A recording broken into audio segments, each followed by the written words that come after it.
Parler du mal du président Étienne Tshisekedi est une prose mesquine et dégueulasse.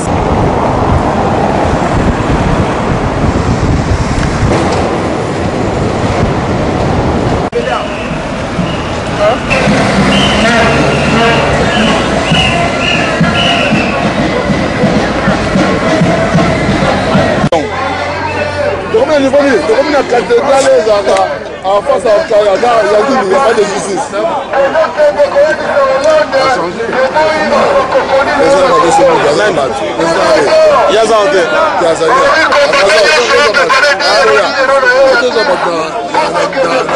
Le Congolais a vendre jamais na Kabila parce que Kabila a violé le principe où le peuple congolais a kosenga. Le Kabila a violé yango, peuple congolais a vendre na yete. Peuple congolais a revenu à Batunaye au Yassa Poni, le président élu Nabiso, papa Etienne Tshisekedi wa Mulumba, mes respects, excellence, monsieur le président de la République. Mon lobby bon pour la bataille sur Tozo Kaba, Fungoli Munoba, lobby trop sur l'impérium.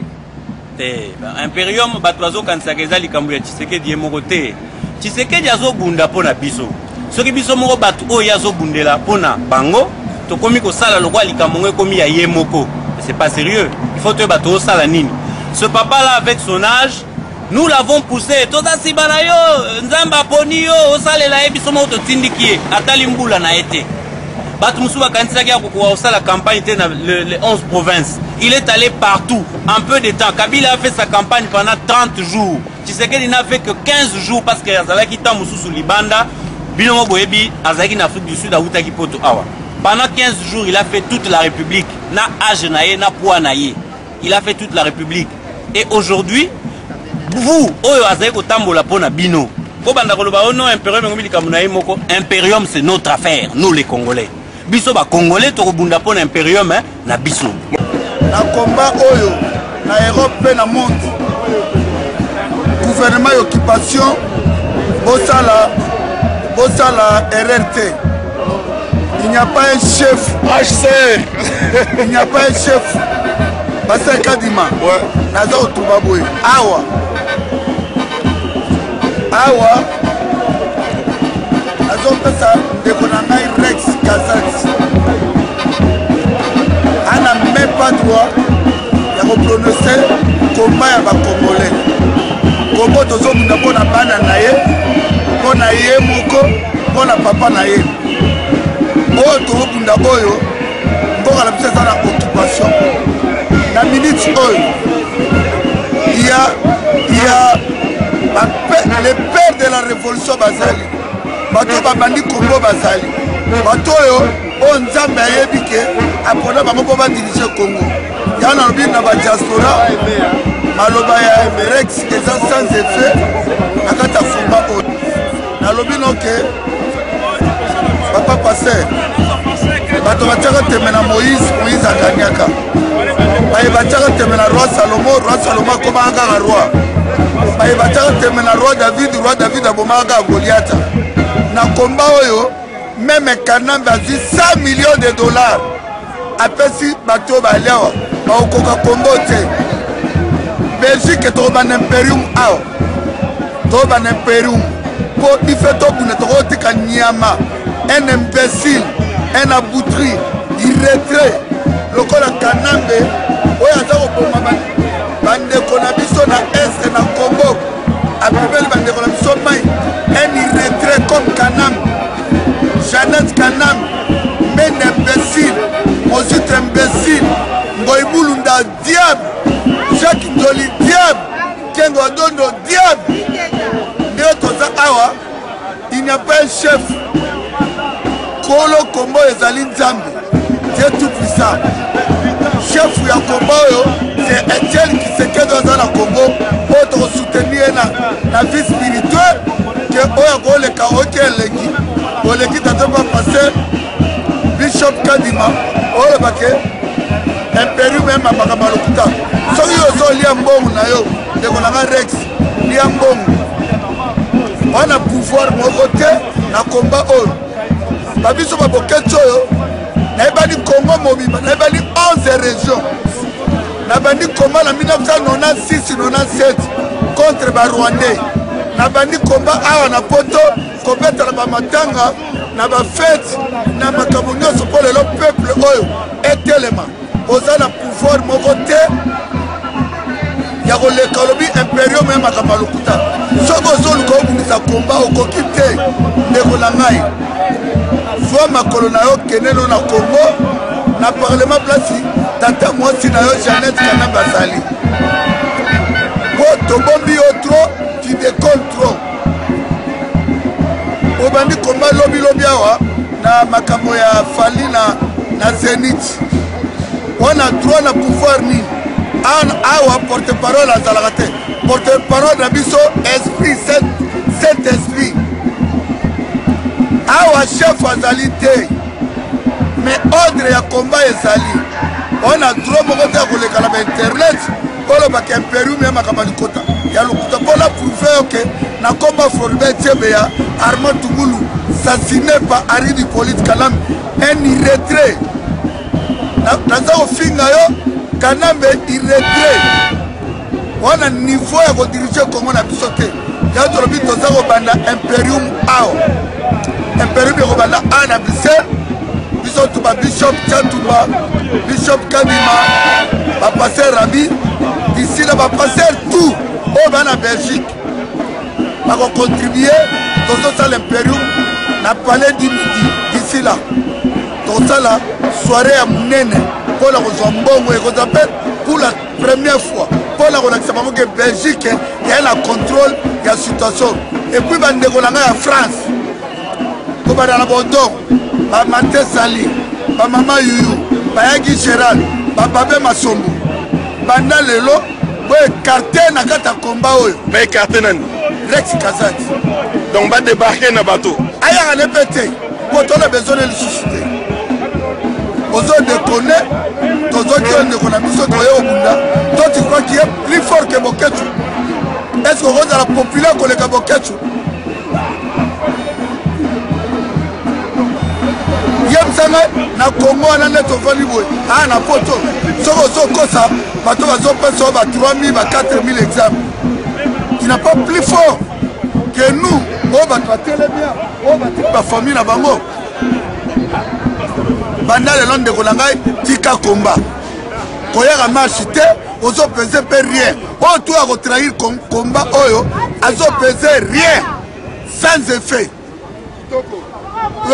okoya ndenge nini okoloba ke nalingi imperium te yo nani mama yaka yo l'équipe Floribert Chebeya makambo eza a tozoloba mutu nyonso ayebi kalingi na ye komba te atika na ye bakende batika komba toboyi badivision eloko tozoboya yango tolingi yango te ingeta wana mama yuyu oti Paris te mais c'est bien mboka oyo bamama batelemi nzambe aponi bango batelema auti France aye Belgique yo siko zo batike to azofuta mozobona ngo pa oya kokabola kombo ya kokufa boleki Cédric Nyanza te talanga boleki Cédric Nyanza te asemola azui esa sa musique so okoki combattre kende na parlement okoma tata mosino Jeannette Kanambe oya pakolaka te longi ku depo ya Congo atata brésilien te tokotia mbongo ya imperium d'ici là tokobandango awa tobande tokotia bilo ebele ete ko sayelo te congolais baye na sale 5000 batangi mbongo eke esali makambo tobundi komba nzambe merci to remercier bato tout ya Londres partout sikoyo comme chaque pays e contribue mbongo basoda babunda po armée moko ya monde egagna peuple te tomone États-Unis bashue na Afghanistan partout dans le monde moto odivise kombo ya zate yango na remercier ba congolais partout dans le monde oyo Afrique du Sud les deux sont en France Nous, les présidents de la République, les docteurs Étienne Tshisekedi Moulumba, Abaki choisissez qui vous voulez, les présidents étrangers ou les présidents du peuple congolais. Nous, peuple congolais, nous avons choisi notre président, le docteur Étienne Tshisekedi Wamuluma, qui est notre président. Alors nous continuons à le soutenir et nous continuons à décrier libérer Étienne Tshisekedi, pour libérer moi respect dans grand homme congolais dans cette bibliothèque vivante africaine, cette sagesse africaine, un grand symbole, notre patrimoine, vraiment. Sinon, histoire, et qu'on rattrape un jour,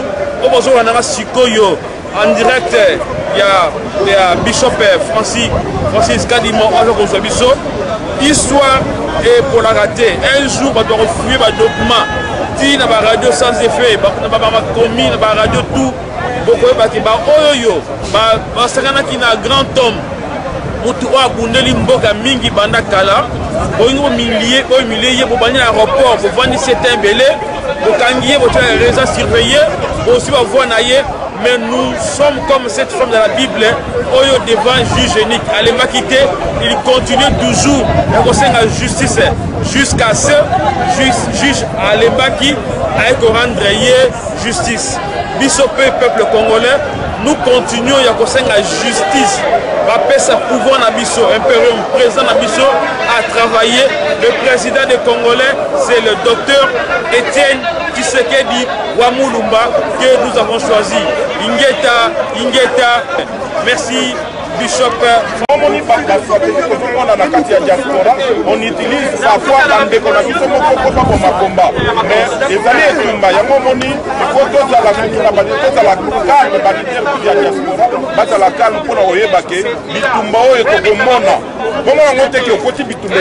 il y a aussi des gens en tout cas,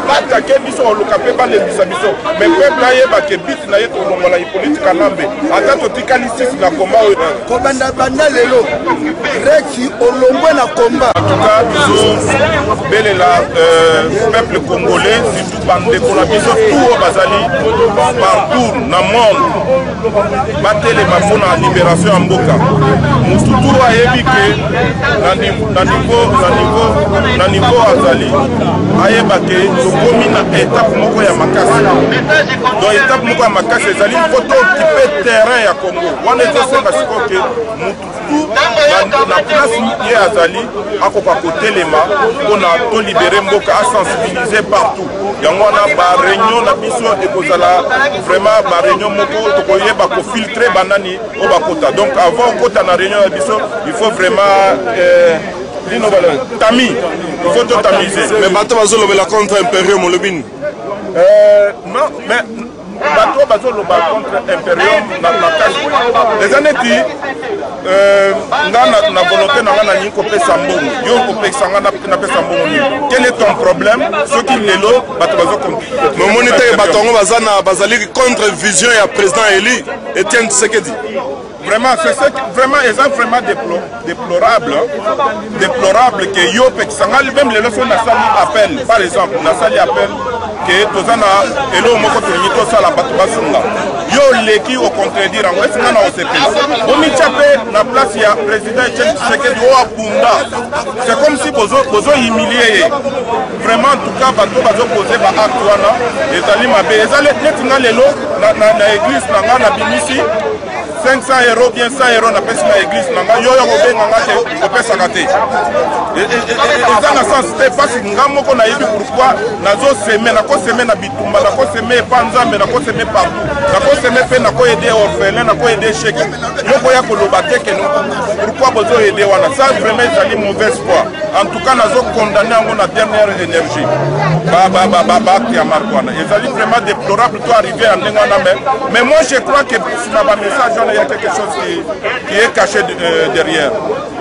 Au cours de dire quelque chose à notre président. Tobi que yo muna musika. Mais ngana loba toujours que vrai combattant to koyebele na ba fruit na ye.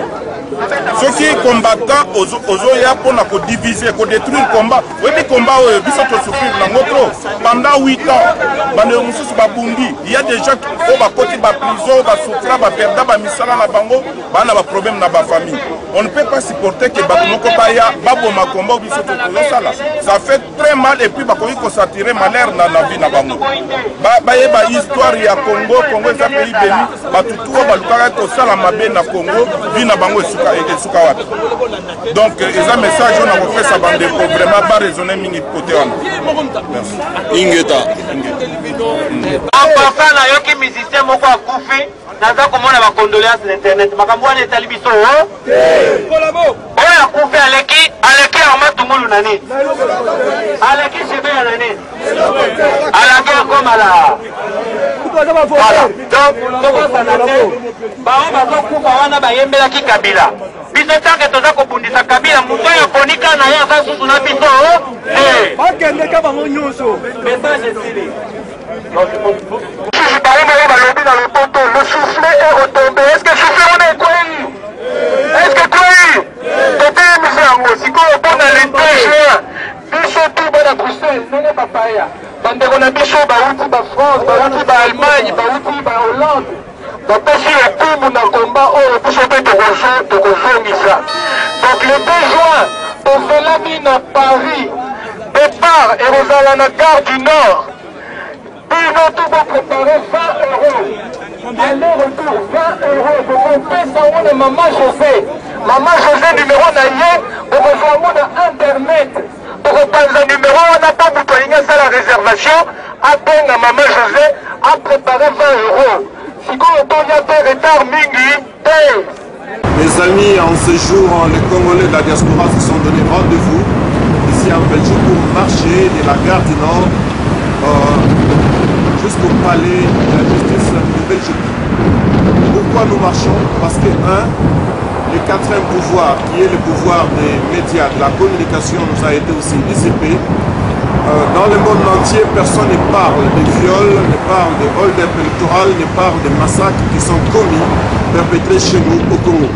C'est pour cela que nous, de la diaspora, nous avons décidé de marcher, de parler, de crier haut et fort pour montrer au monde, au pays qu'il s'agisse, qu'il y a quelque chose qui s'est passé en Afrique, au Congo, où les gens meurent, les femmes sont violées, et il y a hold-up électoral et personne n'en parle.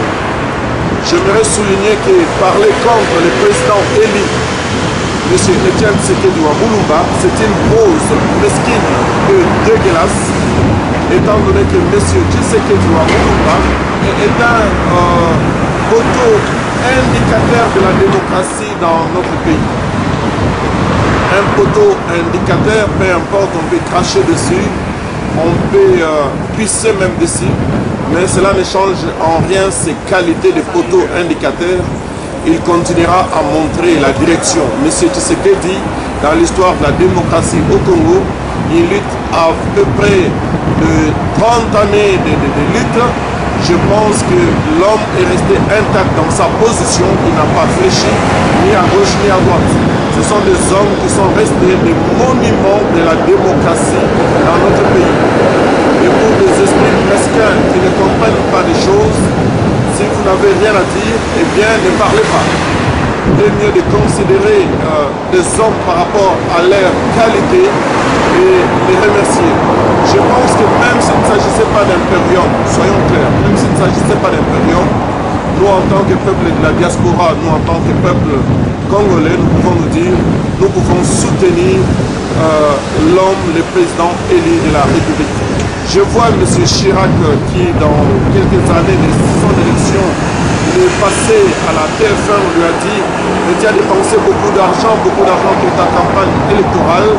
Et l'homme a répondu en disant, nous avons dépensé à peu près 80 millions à l'époque de francs français pour la campagne présidentielle. Mais, voilà sa phrase, il a dit, vous ne pouvez pas critiquer sans savoir. Vous ne savez pas le montant, la somme d'argent qui est restée dans les comptes de notre parti politique. Mais si à l'époque M. Jacques Chirac avait dépensé à peu près 80 millions de dollars pour la campagne présidentielle, à combien plus forte raison nous les Congolais nous pouvons aussi nous dire combien avons-nous dépensé pour soutenir le président de la République, Etienne Tshisekedi Wamulumba. En tant qu'un bon citoyen de notre pays, nous pouvons les soutenir d'une façon ou d'une autre, même s'il ne parlait pas d'impérium, qui est d'ailleurs un élément très important pour l'entrée en fonction dans ses qualités de président de la République. Donc tenir de tels discours, cela n'a pas droit peut-être.